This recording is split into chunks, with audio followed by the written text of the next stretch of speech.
Cici, como vocês chineses aprenderam os ideogramas, as escritas chinesas quando era criança? Quantos ideogramas vocês chineses sabem? Na escola vocês aprendem mandarim ou chinês? Então esse vídeo a gente vai falar tudo sobre essas.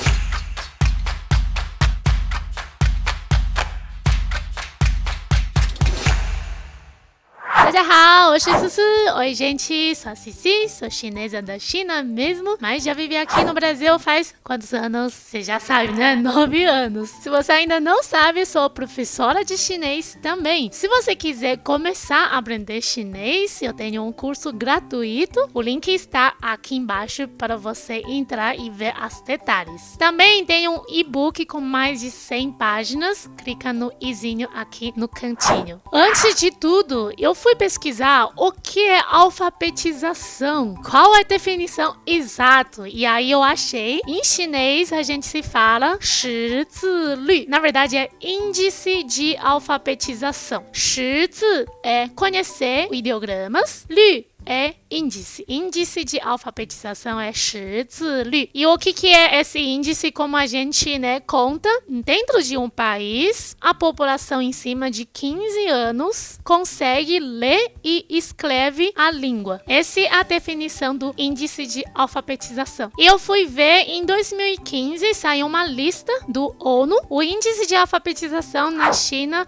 foi 96,4%. Ou seja, ainda tem 3,6%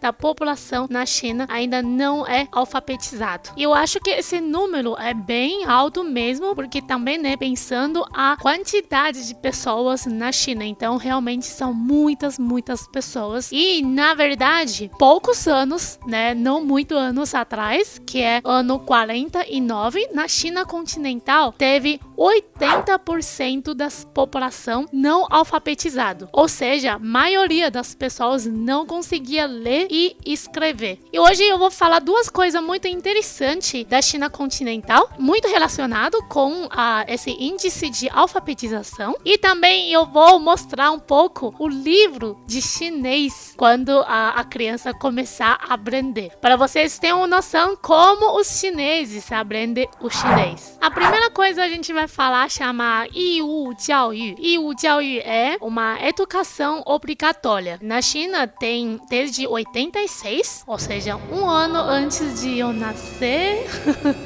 Você já sabe minha idade agora.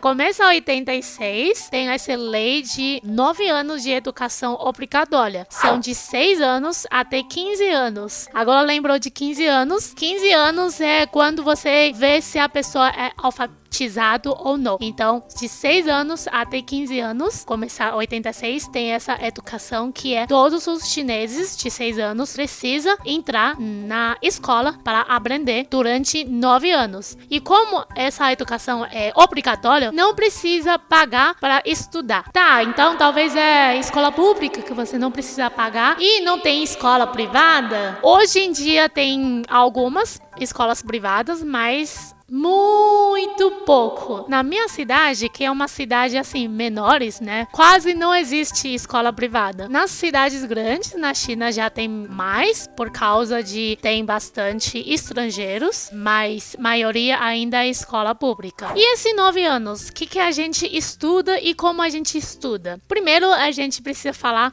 qual é um objetivo de uma pessoa ser alfabetizado lá na China. A pessoa precisa saber 3.500 ideogramas, ler e escrever 3.500 ideogramas. Então, esse é um objetivo. Esse é só ler e escrever. Tem muitas outras coisas. A gente tem várias matérias diferentes. Nesses 9 anos de educação obrigatória, geralmente dividi em 2 fases. Pelo menos a maioria dos meus amigos, inclusive eu, a gente fez esse jeito, que é primeiros 6 anos, a gente chama 小学, que é escola fundamental. E depois desses 6 anos, você pode entrar o próximo 3 anos que a gente chama 初中, ou seja, ensino médio primária, porque depois vai ter mais 3 anos de ensino médio que já não conta que é obrigatório, ou seja, depois vai ser pago. E primeiros 6 anos, o que a gente aprende, os principais são chinês, matemática,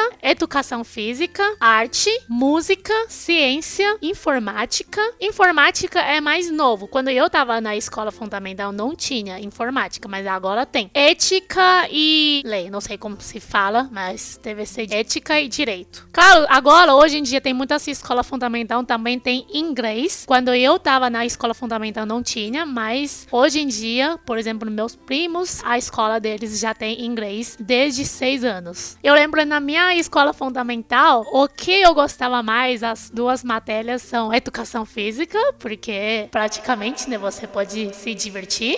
E outra eu gostava muito de uma matéria que não estava aqui, que é aula de histórias. Tem um professor que ela conta a história pra gente e ela conta muito bem a história. Eu gostava muito e até hoje eu não esquecia essas histórias. É sobre 12 signos da China. Tem 12 livros, cada signo tem um livro, é uma lenda, né, uma história, e é muito divertido. Agora entra no ensino médio, já é mais chato, né?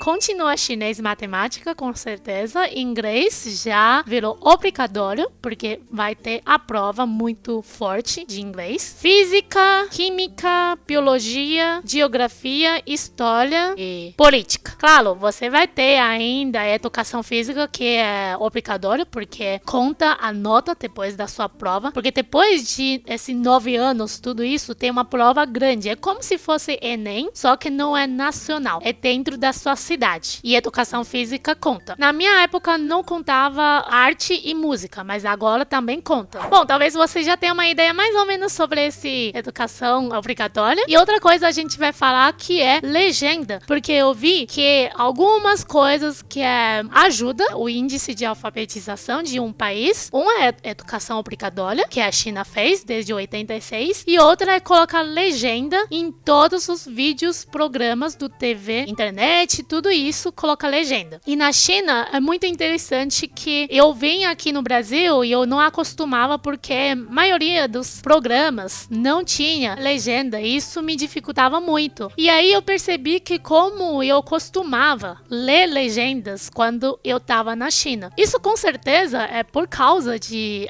alfabetização, também é por causa de outra coisa. Se você ainda não sabe, na China tem muitos dialetos, mas dialeto é mais relação de fala. O escrita, todos são ideogramas. Tem muitos lugares que a pessoa ainda fala dialeto, não fala mandarim, que é a língua oficial, mas eles conseguem ler ideogramas. Por isso, é muito importante colocar legenda em todos os programas, novelas, filmes, para esse grupo de pessoas conseguir ter facilidade de entender. E também nos programas chineses, geralmente não tem uma pessoa no cantinho fazendo línguas de sinais, porque na China, as pessoas cegas também aprendem a ler os ideogramas. Com legenda, eles conseguem ler as legendas, não precisa ler as línguas de sinais. Agora a gente já tem uma visão, né, geral sobre a alfabetização da China. E eu vou mostrar um livro de uma criança de 6 anos, quando entra na escola fundamental. Primeiro livro de chinês. O que a gente aprende nos primeiros ideogramas, primeiras frases? Será que a gente aprende a escrever com as letras latinas? Vamos ver esse livro. Bom, vamos ver. A primeira página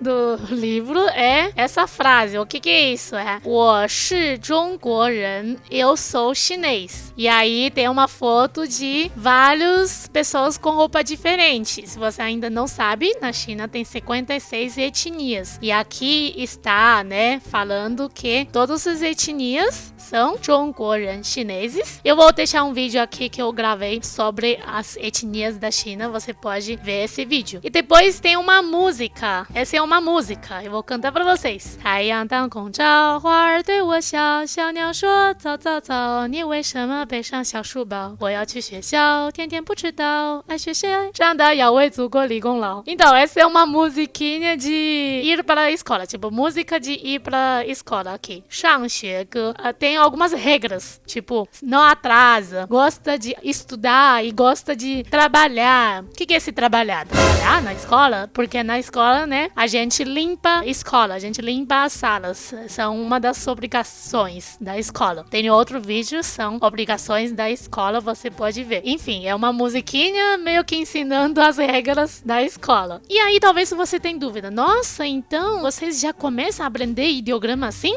tipo, sem explicação nenhuma? Peraí, a primeira parte, né, é sim conhecer os ideogramas. Só que a gente aprende ideograma geralmente num contexto. Por exemplo, esse é um poema. A ideia é para você aprender esses ideogramas mais fáceis, né? A gente tem uma ordem. Primeiro a gente aprendeu os ideogramas mais fáceis, né, com menos traço e faz mais sentido. E aí tem uns partes para praticar, né, esses ideogramas. Talvez você vai ficar surpresa. Nossa, vocês usam esse quadradinho para escrever ideograma? Sim, inclusive tem esse parte, conhece quadradinho de escrever ideograma. Tem caderno de praticar ideogramas, são tudo esse quadradinho. Porque para as crianças conseguir escrever ideogramas de um tamanho certo e fica não torto, né? Porque quando a gente era menor, quando aprender ideograma, não escrevia tão bonito igual hoje em dia. Isso existe muita prática. Essa é a primeira parte, né? Que é conhecer os ideogramas fáceis, com imagens, com uma musiquinha, poema. Esse é um poema muito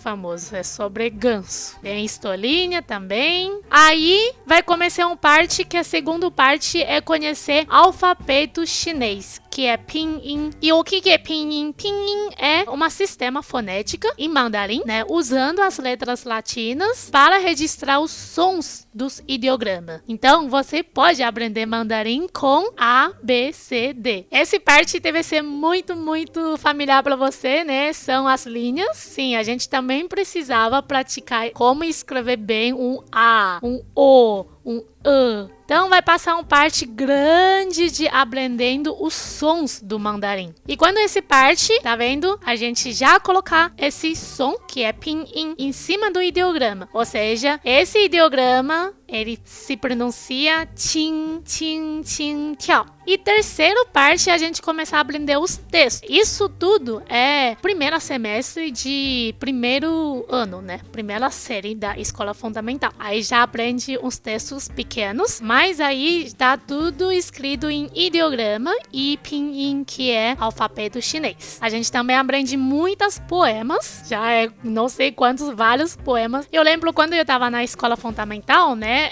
Ao primeiro ano a gente já precisava escrever diálogos. Então, claro, os diálogos são bem pequenininhos. Não sei se vocês precisavam. Você não conseguia escrever todos os ideogramas. Então, a gente escrevia o ideograma e pinyin no mesmo texto, né? Misturado. Quando você não sabe escrever um ideograma, você escreve o pinyin. Então, também isso é uma indicação para os alunos que estão aprendendo chinês. Se você quiser escrever uma redação em chinês, tem medo de não saber escrever todos os ideogramas, não tem problema nenhum. Você pode misturar o ideograma com o pinyin, que as crianças chinesas faziam também. Então, o vídeo de hoje é isso. Espero que vocês tenham uma noção melhor sobre a alfabetização na China. E não esqueça de dar um like. E aqui eu vou indicar 2 vídeos para vocês continuar assistindo nossos vídeos no canal. 好吗？